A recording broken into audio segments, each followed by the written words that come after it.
The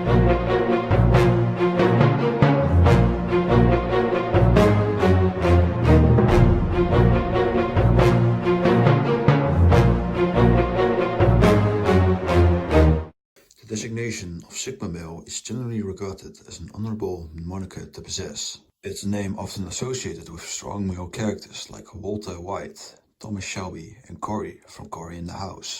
But what is not often discussed is which world leaders possibly had the moniker of Sigma male. Whilst it's unknown who the first true Sigma male is, its origins are heavily considered with the German philosopher Friedrich Nietzsche. With a philosopher as influential as Nietzsche, it shouldn't surprise that his philosophy would show up in political figures. The Nazis were probably the most infamous of these political figures.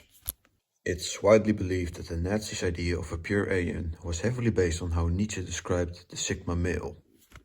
Lux-maxing and mewing was a common practice in almost every aspect of German life during the Second World War. From high-ranking officials to the average Joe, everyone wanted to be a Sigma. One notable exception to this was the Führer himself. Both were members of German generals often describe him as Beta and Soy. The same could be said for his ally in the East.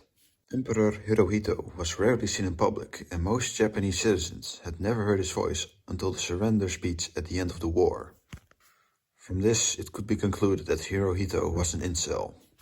The same cannot be said for Benito Mussolini. The fascist dictator had a noticeable Giga Chad aura compared to his German and Japanese allies. His walk exerted confidence and his expression showed dominance, as is shown by the footage here. It's only fitting then that the second most infamous fascist dictator had something in common with the second most infamous communist dictator, Mao Zedong. In 1975, the chairman visited Moscow to celebrate the 40th anniversary of the Bolshevik Revolution.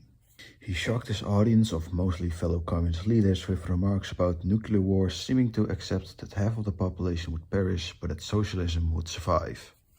Leader of the Italian Communist Party, Palmiro Togliatti, asked Mao how many Italians would survive this nuclear war.